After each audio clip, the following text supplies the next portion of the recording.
Mulai kapan Bu sulit didapat Bu? 1 bulan ya. 1 bulan.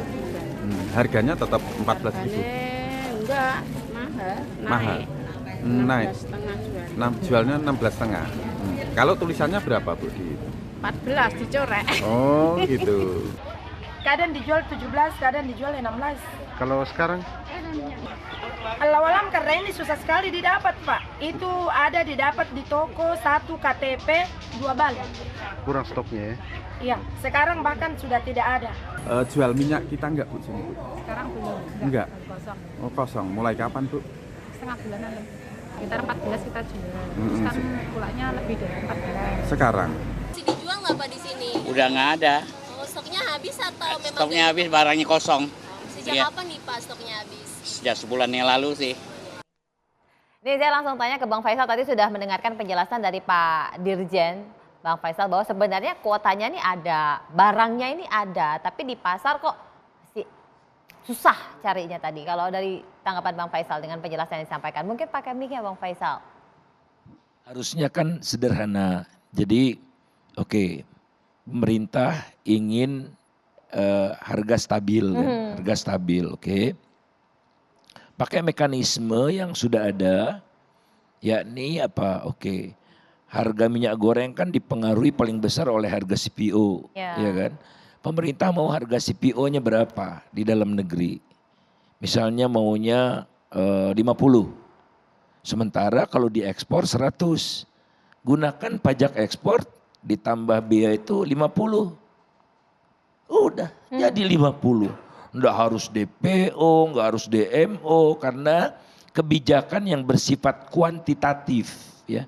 Ini kan larang, kuota, segala macam itu niscaya akan banyak menghadapi ruangan gelap dan banyak setannya. Ya. Jadi jangan bikin kebijakan yang menyebabkan ruangan itu gelap karena setan paling suka bertengger di tempat yang gelap. Jadi semua pakai mekanisme itu aja, nggak ada masalah itu. Nah, uangnya pemerintah bisa dapatkan, harga CPO di dalam. Kemudian tidak boleh ada perbedaan antara harga minyak, harga CPO untuk pangan dengan harga CPO untuk biodiesel, nggak boleh. Masa satu barang yang sama harganya jauh berbeda? Itu ya istilah agamanya barangkali haram itu. Ya, haram itu. Ya, satu barang yang sama jadi disekat gitu pasar. Kalau kedua itu jalan, insya Allah kita tidak perlu DPO, tidak perlu DMO, semua pakai rasional lewat mekanisme pasar yang transparan. Nah, yang kemudian tugas pemerintah adalah sudah stabil, tapi pemerintah masih menganggap katakanlah harga minyak goreng itu tetap mahal nih buat orang miskin, ya. Maka puluhan atau bahkan berpotensi ratusan triliun yang didapat dari pajak ekspor dan biaya keluar, jangan di bawah BPD PKS juga.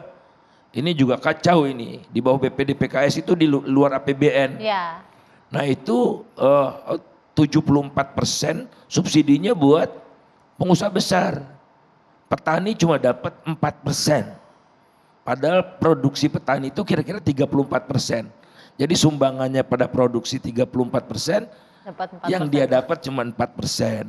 Jadi janganlah, jadi ada perwakilan petani di sana, nah sudah gitu udah deh. Nggak ada penimbunan, nggak ada kelangkaan. Karena di seluruh dunia nggak ada yang langka. Nggak ada yang langka. Nah kalau masih ada yang spekulasi, misalnya nimbun gitu ya, untuk kepentingan diri mereka sendiri, itu barulah hukum jalan, hukum kriminal. Kemudian kalau terbukti mereka kong kali kong, kompak-kompakan gitu, kita jangan jual ya. Nah itu ada KPPU namanya, Komisi Pengawas Persaingan Usaha, yang memutuskan. Jadi semua sudah ada, beradab. Kalau yang sekarang itu keadabannya kurang gitu. Karena apa? Kebijakan yang keadabannya kurang tercermin dari satu masalah diselesaikan menimbulkan berbagai masalah sampai akhirnya KTP. Apa urusannya dengan KTP ini gitu. Saya bisa pinjam KTP orang segala macam. Jadi absurd gitu buat pedagang itu ngerepotin, ngecek KTP lagi kayak ke bandara kita check in gitu kan. Ini urusan minyak goreng gitu. Jadi mbok ya ngelola negara ini yang mutu dikit lah gitu. Dan saya berharap ya walaupun Pak Luhut hebat katanya ya, tapi udah deh urusan ekonomi diserahkan ke Menteri Ekonomi, Menko Perekonomian gitu, supaya ininya jelas gitu, nomenklaturnya jelas, pengendaliannya juga jelas gitu.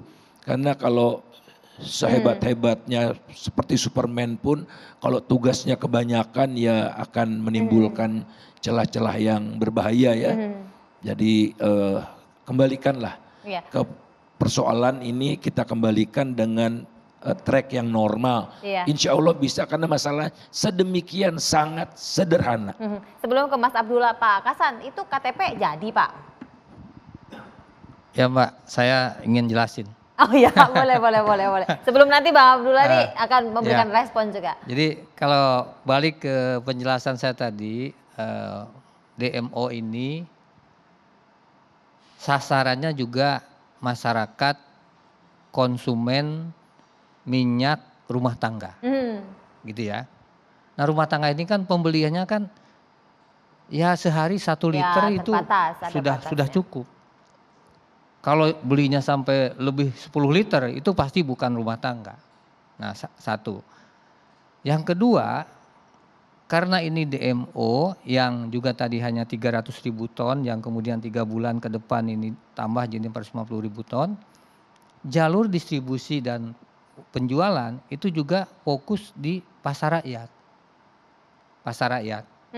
Makanya fokus pasar rakyat yang sekarang terjadi justru ada dijual online, Pak. Jual online, lalu ke retail modern. Nah ini kan tidak sesuai dengan target sasaran yang diinginkan.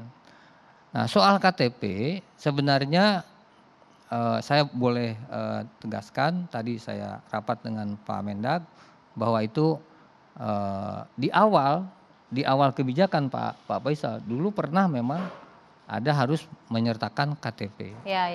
Tapi itu sudah direlaksasi dan sudah tidak berlaku lagi. Yang sekarang kita jagain adalah pengawasan mulai dari produsen sampai dengan pengecer itu tadi.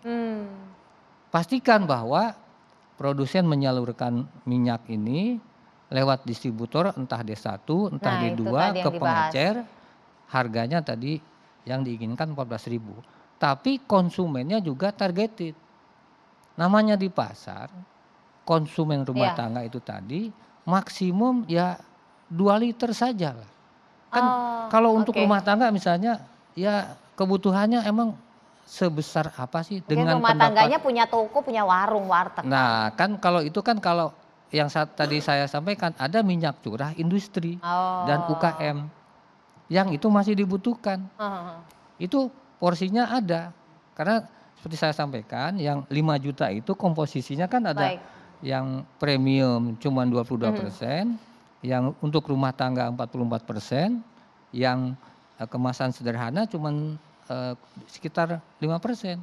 Itu kan cuma 5% dari 5 juta dari total produksi sawit kita 50 sampai 51 juta ton per tahun.